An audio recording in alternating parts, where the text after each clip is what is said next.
జిల్లా కేంద్ర సహకార బ్యాంక్ అభివృద్ధికి సహకార పరపతి సంఘాలు కృషి చేయాలని డీసీసీబీ చైర్మన్ తుమ్మల రామస్వామి బాబు పేర్కొన్నారు. పెద్దాపురం నియోజకవర్గ పులిమేరు గ్రామ విశాల ప్రాథమిక వ్యవసాయ పరపతి సంఘం నూతన అధ్యక్షులుగా ప్రమాణ స్వీకారం చేసిన పెద్దాపురం నియోజకవర్గ ఇన్ఛార్జ్ కాకినాడ జిల్లా జనసేన పార్టీ అధ్యక్షులు తుమ్మల రామస్వామి బాబు బుధవారం పెద్దాపురం మండలం పులిమేరు గ్రామం నూతన అధ్యక్షులుగా పెద్దాపురం ఎమ్మెల్యే నిమ్మకాయల చినరాజప్ప సమక్షంలో తుమ్మల రామస్వామి బాబు లాక్ బుక్ లో సంతకం చేసి పదవి బాధ్యతలు స్వీకరించారు. పిఎస్సిఎస్ సీఈఓ మర్యాదపూర్వకంగా పుష్పగుచ్చాలతో అభినందనలు తెలిపారు. అదేవిధంగా నిమ్మకాయల చినరాజప్ప మరియు మాజీ మున్సిపల్ చైర్మన్ రాజా సూరిబాబురాజు, లింగంపర్తి పిఎస్సిఎస్ చైర్మన్ పెంటికోట డైరెక్టర్లుగా గోపు వల్లయ్య, బండా వెంకట్రావు ప్రమాణ స్వీకారం చేశారు. ఎప్పుడు మన మాట కొట్టేసినటువంటి పరిస్థితి లేదు.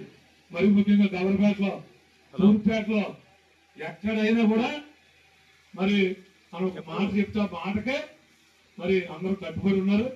దాని విధంగా మనం కలిసి ఉండాలనేటువంటి మీ అందరికీ తెలియజేసుకుంటూ మరి ఈరోజు పెద్దలు మేమైతే మనస్ఫూర్తిగా చెప్తున్నాం. రాజప్ప గారు ఎక్కడ రాజకీయ మాట కాదు, మనస్ఫూర్తిగా చెప్తున్నాం. ఏ మాట చెప్పినా, ఎక్కడ ఏ మీటింగ్ లో చెప్పినా, ఎక్కడ ఇది మనం ఏదో అవసరం తీర్చుకుని వదిలేసి టైప్ కాదు. నేను మళ్ళీ మళ్ళీ నేను చెప్పాను, ఎవరికైనా నిలబడితే ఎవరైతే మాట ఇస్తే ఆడికి అడ్డపక్కడు ఎంత రావనే పని చేయటమే నాకు తెలుసు. అంతే అది ఎవరవనే అడ్డపక్కడు ఎవరవనే 2 కోట్ల ఆఫర్ చేయని నేను చుట్టాలు కూడా వదిలేసుకుని రాజకీయం చేశాడు. ఇచ్చిన మాట కోసం సొంతంగా మా చిన్నబాబుని వదిలేసుకుని సూరిబాబుని నేను గెలిపించాను. మా నాయన్ని కుటుంబాన్ని వదిలేసుకుని గెలిపించాం. మాట ఇస్తే కుటుంబం దూరం చేసుకుని అది నేను ఎప్పుడు నేను ఎవరికి మాట ఇచ్చినా అలాగే పనిచేస్తాను.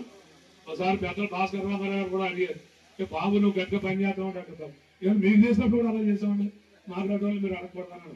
మహానుభావుడు 2 మాట మాట్లాడలేదు. ఇప్పుడు